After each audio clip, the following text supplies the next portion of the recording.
प्यारे बच्चों, बहुत बहुत स्वागत है आप सभी का हमारे आज की इस नई वीडियो में। तो आज हम लोग क्या जानेंगे, क्लास 12 का बिहार बोर्ड ओ सदा नीरा हिंदी चैप्टर का 7वां नंबर चैप्टर, यानी कि जिसका नाम है ओ सदा नीरा। ठीक है, आज हम लोग जानेंगे ऑब्जेक्टिव, टॉप 40 ऑब्जेक्टिव। ठीक है, टॉप 40 मीन्स 40 से ऑब्जेक्टिव हम आज की इस वीडियो में आप सभी को बताने जा रहे हैं, जो कि आपको एग्जाम में आएंगे। इसमें से लगभग 40 के 40 नहीं, क्योंकि हर एक चैप्टर से कुछ कुछ ऑब्जेक्टिव आते हैं। तो मैं जो यहाँ पर 40 ऑब्जेक्टिव करवाने वाला हूँ, इसमें से आपको 5 या 6 ऑब्जेक्टिव वहाँ पर आ सकते हैं। ठीक है, आशा के अनुसार अगर आप लोग यहाँ पर से इस ऑब्जेक्टिव को कंप्लीट देख लेते हो, तो इसके बाद आप लोग को इस चैप्टर में कोई भी ऑब्जेक्टिव नहीं छूटने वाला है। ठीक है, तो चलिए शुरू करते हैं अपने वीडियो को। ये कौन सा वीडियो होने वाला है, हमारा क्लास 12 हिंदी का चैप्टर नंबर 7, जिसका नाम है ओ सदा नीरा। ठीक है दोस्तों, तो चलिए शुरू करते हैं अपने आज की इस वीडियो को।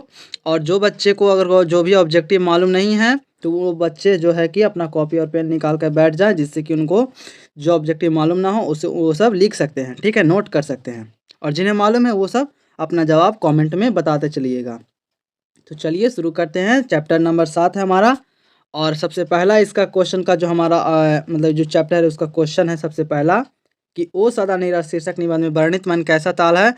ठीक है, कैसा ताल है, जिनको मालूम हो तो बहुत अच्छी बात है, कमेंट में बताते चलिएगा भी, और बाकी तो हम यहाँ पर बताएंगे ही। ओ सदा नीरा शीर्षक निबंध में वर्णित मन कैसा ताल है, तो गहरा और विशाल है। कैसा है, गहरा और विशाल से संबंधित है ओ सदा नीरा शीर्षक निबंध। सबसे पहले देखिए, यहाँ जो निबंध बात आ रही है यहाँ पर समझ में आ रहा होगा, ये जो शीर्षक है मतलब ओ सदा नीरा क्या है, एक निबंध है। वर्णित मन कैसा है, तो वह है गहरा और विशाल है। ठीक है, मन को कैसा बताया जा रहा है, तो गहरा और विशाल के रूप में बताया जा रहा है यहाँ पर। ठीक है दोस्तों, तो चलिए आगे बढ़ते हैं हम लोग अपने अगले नंबर दूसरे नंबर क्वेश्चन प्रश्न की ओर। हमारा दूसरा नंबर प्रश्न क्या है कि ओ सदा नीरा निबंध किस पुस्तक से लिया गया है, तो ये बोलते क्षण से लिया गया है। ठीक है, बोलते क्षण से यह ओ सदा नीरा निबंध लिया गया है उसी से। तो इसका विकल्प हो जाएगा हमारा सी। उत्तर क्या हो जाएगा दूसरा का, सी हो जाएगा, बोलते क्षण से। चलिए बात करते हैं अपने तीसरा नंबर प्रश्न की ओर कि गंडक नदी का ताल सदियों से कैसा रहा है, तो सदियों से उसका जो है वो चंचल रहा है। ठीक है, चंचल, गंडक नदी का जल सदियों से चंचल रहा है। बी विकल्प हमारा इसमें बी ऑप्शन हो जाएगा सही। उत्तर बी हो जाएगा तीसरा नंबर प्रश्न का। आगे चलते हैं, देखिए चौथा नंबर प्रश्न, सरैया मान ताल का जल कैसा है, तो मालूम होगा आपको, ये सब पढ़े होंगे अच्छे तरीके से बुक को, तो पता होना चाहिए वह स्थिर है। ठीक है, क्या है, सरैया मान ताल का जल कैसा होता है, तो स्थिर है, यानी कि बी हो जाएगा इसका उत्तर स्थिर। ठीक है, उत्तर बी चौथा का हो जाएगा 4 नंबर प्रश्न का। पांचवा नंबर प्रश्न है, वसुंधरा भोगी मानव और धर्मांध मानव एक ही सिक्के के दो पहलू हैं। यह पंक्ति किसके द्वारा लिखी गई है, यह पंक्ति हमारे जगदीश चंद्र माथुर द्वारा लिखी गई है। और यहाँ पर एक चीज़ और आपको बता दें कि ओ सदा नीरा किसके द्वारा लिखा गया है, तो ये भी जगदीश चंद्र माथुर द्वारा ही लिखा गया है। और एक क्वेश्चन और है कि ओ सदा नीरा क्या है, तो वह एक निबंध है। ठीक है, तो देखिए अगर आप लोग उसका जीवनी को अच्छे तरीके से अगर बच्चों पढ़ लेते हैं आप सभी लोग, यानी जो ओ सदा नीरा है या फिर जगदीश चंद्र माथुर का जो जीवनी है अच्छे तरीके से पढ़ लेते हैं, तो उसमें से आपको अधिकतर ऑब्जेक्टिव कंप्लीट वहीं पर से हो जाएंगे। ठीक है, और यहाँ तक वीडियो का अगर देख रहे हैं तो बहुत अच्छी बात है। ठीक है, चलिए आगे बढ़ते हैं। इसका क्या हो जाएगा, पांचवा नंबर का डी विकल्प हमारा सही हो जाएगा। ठीक है, चलिए रामपुरवा कहाँ है, छठा नंबर प्रश्न है 6 नंबर की, रामपुरवा कहाँ है, कौन सा है, मतलब कौन सा जगह पर स्थित है, तो वह कहाँ पर है जी, तो भितिहरवा के पास में। ठीक है, ऑप्शन ए विकल्प हमारा हो जाएगा 6 नंबर प्रश्न का, छठा नंबर प्रश्न का उत्तर हो जाएगा ए, यानी भितिहरवा के पास। रामपुरवा कहाँ है, तो भितिहरवा के पास में है। 7वां नंबर है कि गांधी जी के महुए के पेड़ के नीचे किसने जगह दी थी, तो गांधी जी को महुआ के पेड़ के नीचे जगह दी थी मठ के महंत ने दिया था। मठ के महंत ने गांधी जी को महुआ के पेड़ के नीचे उसने मतलब वहाँ बैठने के लिए जगह दी थी। ठीक है, कौन दिए थे, तो मठ के महंत। 8वां नंबर प्रश्न है अगला नंबर, चलिए कि गांधी जी की झोपड़ी को जला दिया था, किसने जला दिया था, तो वो एमन साहब के कर्मचारियों ने गांधी जी की झोपड़ी को जला दिया था। ठीक है, सी हो जाएगा इसका सही हमारा। चलिए 9वां नंबर प्रश्न है, बहुजन संप्रेषण के माध्यम पुस्तक किसने लिखी है, बहुजन संप्रेषण के माध्यम ये जो पुस्तक है वो कौन लिखा है, तो वो लिखे हैं जगदीश चंद्र माथुर।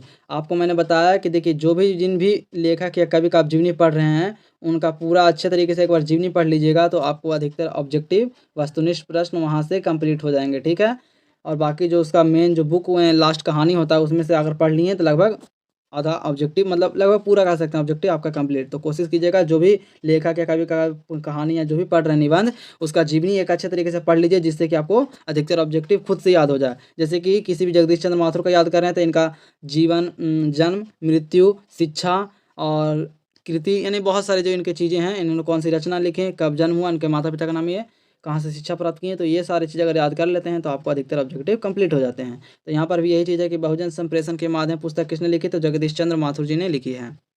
10वां नंबर प्रश्न कि निम्नलिखित में कौन सी रचना जगदीश चंद्र माथुर की है, तो ये ओ सदा नीरा, आप लोग को ये मालूम होगा, ठीक है। और जो बच्चों को मालूम है सब कमेंट में बताते चलिएगा। 11 नंबर, चलिए 11 नंबर प्रश्न है, ओ सदा नीरा शीर्षक पाठ किस विधा के अंतर्गत आता है, तो वह हमारा निबंध के अंतर्गत आता है। अभी बताएं आप सभी को कि ओ सदा नीरा क्या है, तो एक निबंध है, ठीक है। चलिए 12 नंबर, माथुर जी मूलतः क्या थे, जगदीश चंद्र माथुर मूलतः क्या थे, तो वो एक नाटककार थे, वो मूलतः एक नाटककार थे, विकल्प हो जाएगा 12 नंबर का सी।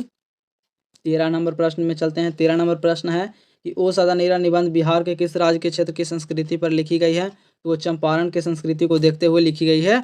क्या ओ सदा नीरा निबंध बिहार के किस क्षेत्र में, तो चंपारण के क्षेत्र की संस्कृति पर लिखी गई। चलिए 13 का हो गया डी। 14 नंबर प्रश्न का देखते हैं, चंपारण क्षेत्र में बाढ़ का मुख्य कारण क्या है, चंपारण क्षेत्र में बाढ़ का मुख्य कारण क्या है 14 नंबर प्रश्न का, तो यह है हमारा जंगलों का कटना, ऑप्शन ए हो जाएगा, उत्तर में हो जाएगा जंगलों का कटना, ठीक है 14 का।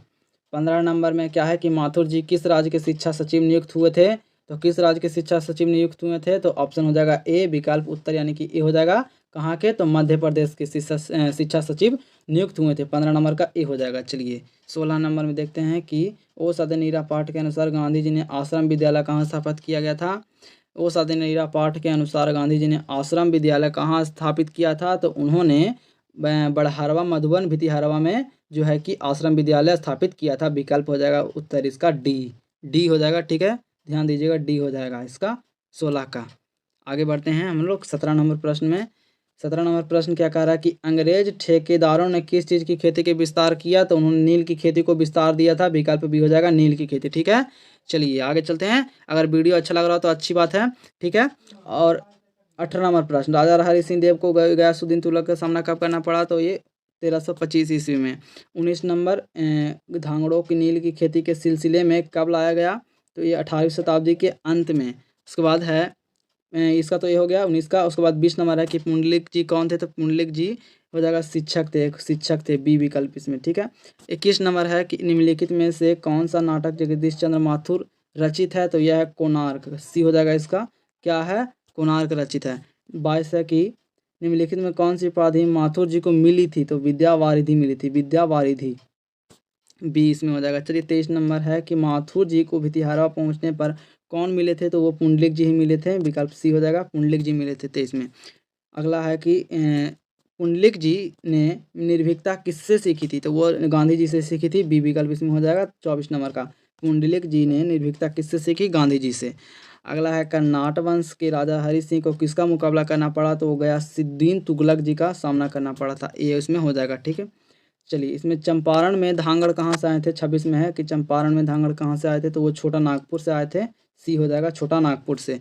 अगला है 27, गांधी जी चंपारण में कब आए, तो वो अप्रैल 1917 ईस्वी को आए थे। डी इसमें हो जाएगा। अगला हमारा है 28 नंबर कि तिनकठिया प्रथा का संबंध किससे है, किस चीज़ से संबंध रखता है तिनकठिया प्रथा, तो वो हमारा नील की खेती से संबंध है। विकल्प डी तिनकठिया। 29 है ओ सदा नीरा शीर्षक पाठ के अनुसार सन 1962 की बाढ़ का दृश्य जिन्होंने देखा है उन्हें रामचरितमानस में किसके क्रोध रूपी नदी की बाढ़ याद आ गई। वो सदा नीरा शीर्षक पाठ के अनुसार सन 1962 की बाढ़ का दृश्य जिन्होंने देखा है उन्हें रामचरितमानस में किसके क्रोध रूपी नदी की बाढ़ याद आई होगी, तो वो केकई के, ठीक है, केकई के, सी विकल्प हो जाएगा इसमें। अगला है हमारा कि जगदीश चंद्र माथुर ने किए गए विश्वविद्यालय से एमए उत्तीर्ण किया, किस विश्वविद्यालय से एमए उत्तीर्ण किया था, तो वो हैं जो कि इलाहाबाद विश्वविद्यालय से। इसका विकल्प हो जाएगा कहाँ से, तो इलाहाबाद विश्वविद्यालय से उन्होंने एमए उत्तीर्ण किया था। 31 नंबर है कि ओ सदा नीरा शीर्षक पाठ के अनुसार सुल्तान ने घोड़े से उतरकर किस पर आघात किया, किस पर वार किया था, तो विशाल के बिटप के तने पर। सी हो जाएगा 31 नंबर का। 32 मठ के महंत ने गांधी जी को कहाँ शरण दी थी, तो वो है एक महुए के पेड़ के नीचे गांधी जी को शरण दिए थे, जैसे कि ऊपर में एक क्वेश्चन और था, ठीक है। 32 में हो गया डी इसमें। 33 नंबर है जगदीश चंद्र माथुर का जन्म कब हुआ था, तो इनका जन्म 33 में हो जाएगा क्या विकल्प सही, तो ए 16 जुलाई 1917 ईस्वी को माथुर जी का जन्म हुआ था। अगला है 34 की वैशाली महोत्सव का बीजारोपण कब किया गया, तो ये मतलब किसने किया था, वैशाली महोत्सव का बीजारोपण किसने किया, तो जगदीश चंद्र माथुर जी ने किया था। अगला 35 की दक्षिण बिहार में गया जिले से किस जाति के लोगों को चंपारण की नील खेती के लिए लाया गया था, तो भुइयाँ लोगों को, यानी कि डी हो जाएगा, कौन से लोगों को, दक्षिण के बिहार में गया जिले से किस जाति के लोग को चंपारण में नील खेती के लिए लाया गया? तो भूइयां लोगों को लाया गया था। ये हो गया। अगला देखते 36 कि राजकुमार शुक्ल की मृत्यु कब हुई? तो यह हुआ था 1930 ईस्वी के आसपास में, ए विकल्प। ठीक है, 36 नंबर का। 37 नंबर हमारा है कि बोलते क्षण किस साहित्यिक विधा की कृति है? बोलते क्षण किस साहित्यिक विधा की कृति है? तो ये निबंध की है, ए विकल्प उसमें हो जाएगा 37 नंबर का ए। ठीक है, 38 नंबर देखते हैं कि ओ सदा नेरा किसको निमित्त बनाकर लिखा गया है? तो ये गंडक नदी को निमित्त बनाकर लिखा गया था। 39 नंबर है कि थारन शब्द किस शब्द से विकसित है? थारन शब्द थार शब्द से ही विकसित है, विकल्प इसमें सी। 40 है कि बिहार के सुप्रसिद्ध सांस्कृतिक उत्सव वैशाली महोत्सव का बीजारोपण किसने किया था? तो ये जगदीश चंद्र माथुर जी ने किया था। अभी जो ऊपर भी था वैशाली महोत्सव, इसका बीजारोपण किसने किया? तो ये जगदीश चंद्र माथुर जी ने। अगला है 41 की ओ मेरे सपने क्या है? यह क्या है? कहानी, उपन्यास, खंड, काव्य या नाटक? तो ये नाटक है में ओ मेरे सपने, डी हो जाएगा इसमें 41 में, ये एक नाटक है। अगला 42 है कि गौतम बुद्ध को अविभाज्य कब हुआ था? गौतम बुद्ध का अविभाज्य कब हुआ था? तो ये 2500 वर्ष पहले ही हुआ था, बी हो जाएगा इसमें। ठीक है, 42 नंबर। अगला है 43 की राजा हरि सिंह के देव को किसका मुकाबला करना पड़ा था? तो ये हमारा गयासुद्दीन तुगलक जी को सामना करना पड़ा था, राजा हरि सिंह देव को। अगला है 44 नंबर की ओ सदानीरा के लेखक कौन है? ओ सदानीरा के लेखक आपको मालूम होना चाहिए कि जगदीश चंद्र माथुर हैं। अगला कोणार्क के 45 नंबर क्वेश्चन है कि कोणार्क के नाटककार कौन है? कोणार्क के नाटककार भी जगदीश चंद्र माथुर हैं, 20 में हो जाएगा। ठीक। अगला 46 नंबर है कि 10 तस्वीरें के रचनाकार कौन है? 10 तस्वीरें के रचनाकार, तो ये भी जगदीश चंद्र माथुर हैं, 46 नंबर का बी लास्ट क्वेश्चन इसमें था, इसका 46 का। ठीक है।